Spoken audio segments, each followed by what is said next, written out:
안녕하세요. 오늘의 사연 지금 바로 시작해 볼게요. 엄청 오래된 인연입니다. 어디다 자랑하고 다닐 만한 이야기는 아니지만 조금 답답해서 여기 사연 채널에 임금님 귀는 당나귀 귀라고 외치는 심정으로 이렇게 여러분들께 제 이야기를 들려드리려고 합니다. 남편이 죽고 고아라 친정이 없던 저는 시아버지 집에 살기로 했습니다. 그래도 저희 시아버지가 능력은 있으셔서 저를 걷어주시는데 큰 문제는 아니었습니다. 시어머니도 돌아가신 지 꽤 됐어서 그런지 시아버님은 적적하시기도 했고 말동무가 그간 많지 않아서 외로우셨나 봅니다. 제가 동호회나 밖에 좀 돌아다니라고 권유를 했어요. 그러더니 곧잘 친구들을 사귀시고는 집에 와서 자주 노시더라고요. 시아버님과 나이 차이는 조금 나는 편이기는 했지만 시아버님께는 그 주변 지역에서 말 터놓고 지낼 유일한 사람이었기 때문에 친하게 지내게 되셨다고 하네요. 시아버님을 형님 하면서 잘 따르기도 했고 다행히 둘이서 잘 맞아서 둘이서 같이 놀러 다니고 그러셨어요. 그 인연이 이어져서 저희 집에서 자주 술을 드시곤 했습니다. 저희 집에 자주 놀러와서 지냈던지라 그리고 볼 때마다 이뻐해주고 용돈도 주고 했던 분이셨어요.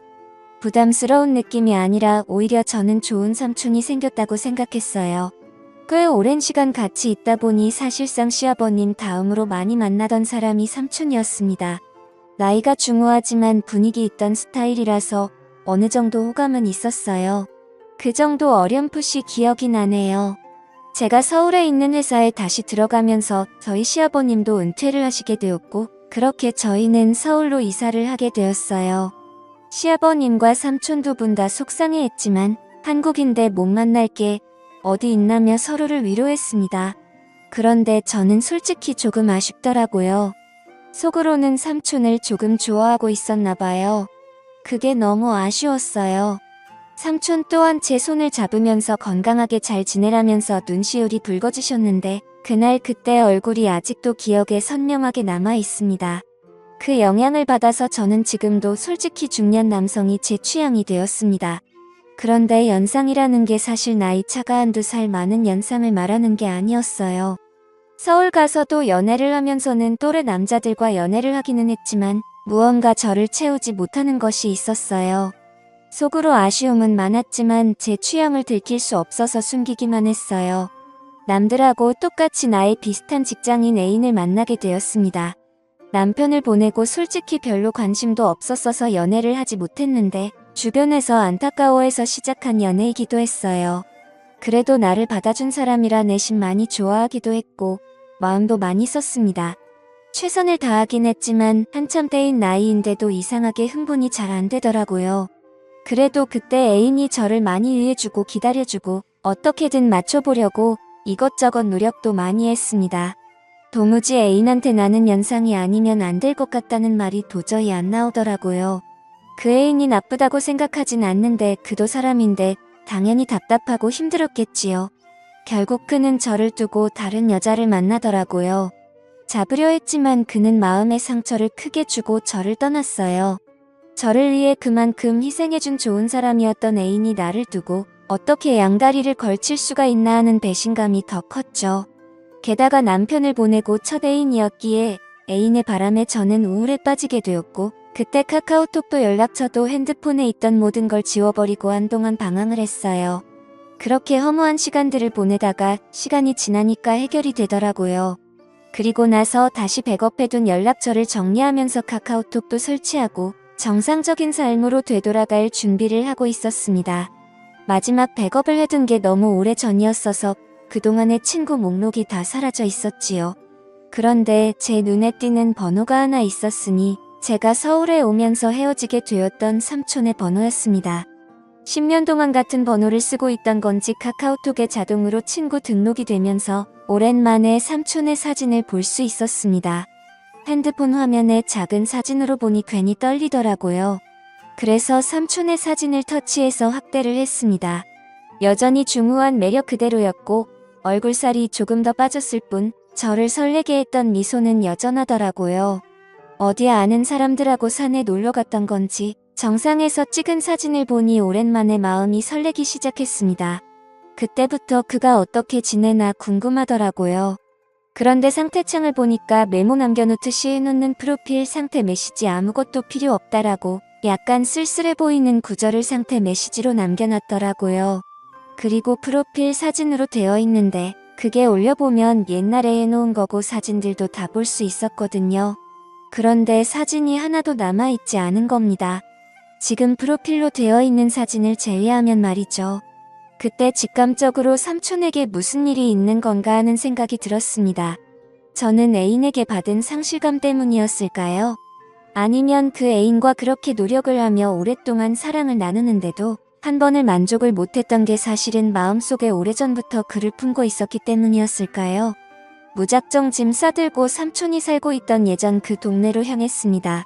하도 오랫동안 이어온 인연이다 보니 어디 사는지도 다 알고 있었는데 삼촌 집에 찾아가니 모르는 사람이 나오더라고요. 10년간 삼촌과 떨어져 지낸 시간이 너무 길어서였던 걸까요?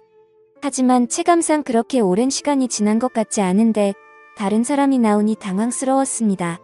그가 보고 싶어 찾아간 동네였으니 그를 찾아 헤매고 다닐 바에는 단도직입적으로 그에게 대놓고 연락을 해봐야겠다는 생각이 들었지요. 멀리 떨어져도 얼굴 못 보고 지낼 일이 있냐고 했었지만 정말 매일매일 만나던 삼촌이었는데 이사 가자마자 10년 동안 그냥 의인남이 되어버렸었거든요. 내 번호가 저장이나 되어 있으려나 사실 큰 기대를 하지 않았는데 삼촌은 전화를 받자마자 제 이름을 불러주더라고요. 이렇게 반갑게 맞이해줄 거면 왜 지난 10년 동안 모르는 사람처럼 지내왔는지 제가 얼마나 삼촌을 보고 싶었는지 몰랐나 싶기도 하더라고요. 삼촌과 저는 오랜만이라며 시아버님은 어떻게 지내는지 서울은 어떠니 회사는 다닐만한지 별시도 없자는 안부를 물으며 한참 동안 대화를 나눴습니다. 그러다가 삼촌도 제가 갑자기 연락을 한 이유가 궁금해졌는지 오랜만인 건 좋은데 무슨 일 있는 거냐고 왜 연락을 했냐고 물어오더군요. 그래서 솔직하게 삼촌 카카오톡에 있는 사진과 프로필 메시지를 보고 삼촌한테 무슨 일이 있는가 싶어서 저도 모르게 연락을 하게 되었다고 했습니다. 그러니 삼촌이 제 말을 듣고는 뭔가 쓸쓸하게 웃으면서 별일 없다고 하더라고요. 그래서 실은 삼촌한테 무슨 일이 있는 줄 알고 지금 이 동네까지 내려왔다. 삼촌 집까지 찾아가 봤는데 모르는 사람이 살고 있더라 하는 이야기를 꺼냈습니다. 그러니 삼촌이 조금 놀란 눈치더라고요. 밖에서 한 1시간 정도를 기다렸더니 삼촌이 헐레벌떡 제가 있는 곳까지 나오더라고요. 그래도 그 와중에 제 마음을 눈치라도 챈 것인지 옷도 멀쁘게 입고 머리도 다듬어져 있는 게 조금 멋을 내고 나온 삼촌의 모습은 제 생각보다 훨씬 더 멋있어 보였습니다. 10년의 세월이 무색하게 저를 설레게 만들던 그 남자가 내 눈앞에 있으니 묘한 마음에 휩싸이기 시작했습니다. 심지어 예전에는 항상 시아버지와 함께 셋이서 그를 만났는데 이번엔 남자 대 여자로 단둘이서 만나고 있으니 그 기분은 말할 게 없었지요.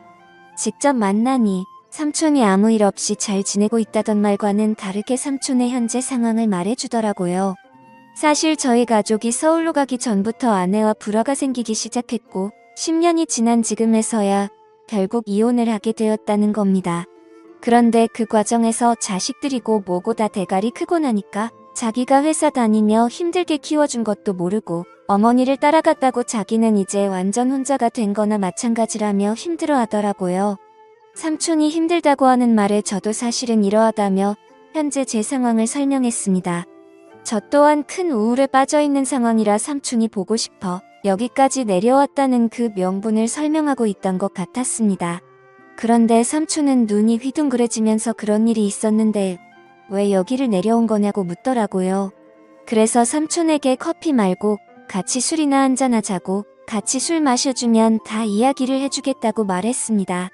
삼촌이 눈빛이 조금 바뀌기 시작하면서 어렸을 때도 자주 가던 동네 호프집으로 저를 데리고 갔어요. 여기가 음식도 맛이 좋긴 하지만 일단 이야기하기 좋은 벽 쪽으로 자리를 잡았어요. 칸마다 나누어져 있고 조용히 단둘이 이야기 나누기에는 이곳만큼 좋은 곳이 없었거든요.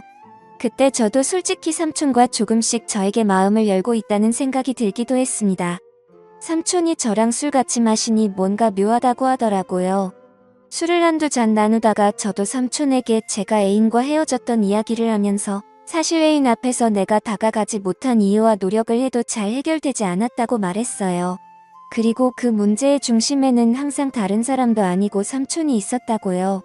대충 고민 상담을 해주려고 했던 것 같은데 바로 돌직구를 날려버리니 정신을 못 차리고 제 말에 얼어붙어서 아무 말도 이지 못하더라고요. 그래서 한 번 더 삼촌에게 돌직구를 날렸습니다. 사실 이제는 모르겠다, 내가 뭐가 잘못된 건지 아니면 정말 삼촌 때문에 그런 건지 한번 알아보고 싶다고요. 이게 해결이 되면 저도 앞으로 저한테 문제가 있는 게 아니라 억눌렸던 제 마음과 상대적인 요인을 알 수 있으니 저한테도 도움이 되지 않겠냐. 삼촌에 대한 걱정도 많았지만 나도 내 마음을 확실하게 정리를 하고 싶어서 찾아온 거다 하고 단도직입적으로 다른 게 아니고 삼촌을 원한다는 말을 건넸습니다.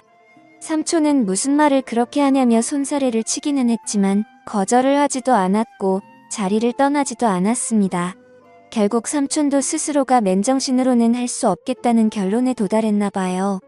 우리가 암묵적인 동의를 하긴 했지만 실수나 마찬가지인 거야 라고 상황을 만들더라고요. 삼촌은 가족들과 떨어져 나와 혼자 지내고 있으니 집에 혼자서 지내고 있었어요. 집까지 데려다 달라는 삼촌의 말이 시간이 늦었으니까 자고 가라는 말이 앞으로 일어날 일에 대해서 의심을 넘어 확신이 되어가고 있는 상황이었습니다. 애인과 분위기도 많이 만들고 이런저런 시도는 많이 해봤지만 실제로는 한 번도 만족한 적이 없으니 많이 긴장이 되기도 했습니다만 솔직히 걱정할 게 없었습니다. 삼촌이 알아서 잘해줄 거라는 생각이 들었거든요. 애인과 이런저런 시도를 할 때와는 전혀 달랐어요. 이미 삼촌이 저를 부축하고 삼촌의 집까지 가는 동안 저는 이미 심장이 두근대기 시작했거든요. 결국 넘어서는 안 될 선을 넘고 말았고 다음날 아침이 돼서야 삼촌은 걱정이 되기 시작했나 봅니다. 실수라고 하기에는 이미 서로가 의도한 대로 되었다는 걸 알고 있기에 후회해도 이미 때는 늦은 상황이었으니 말입니다. 저도 직장인이기에 결국 주말을 보내고 나서 서울로 돌아가야 했습니다. 그날 이후로는 연인처럼 만나기 시작하게 되었죠. 그도 은퇴를 한 상황인데 굳이 뭐하러 제가 매주 주말에 집안까지 내려와야 하는지 싶어서 아예 그에게 생활 정리하고 서울로 올라오라고 제안을 하기도 했습니다. 하지만 그는 저한테 버림받을까 두려움이 있었는지 주저하더라고요. 그래서 제가 그에게 다시 확신을 줬습니다. 당신은 내가 10년이 넘는 세월 만에 겨우 내 것으로 쟁취한 사람이라고 이제는 절대 놓치지 않을 거라고요. 제가 시아버님께 결혼하고 싶은 남자가 있다고 말씀드렸습니다. 그리고 자리에 삼촌을 데리고 나갔을 때 시아버님은 뒷목을 잡고 쓰러질 뻔했습니다. 어차피 저는 취직 후에는 집에서 나와 혼자 살고 있었는데 집에서는 허락받지 못한 만남이기에 결국 삼촌과 둘이 살림을 합쳐서 지내게 되었지요. 언젠가는 시아버님도 저와 삼촌의 사이를 인정해줄 그날이 올 거라 믿고 있습니다. 그때까지 시간이 걸리겠지만 지금은 최선을 다해서 지금의 만족스러운 삶을 유지해 보려고 합니다. 오늘의 사연은 여기까지네요. 긴 사연 끝까지 들어주셔서 감사합니다. 구독과 좋아요 잊지 말아주세요.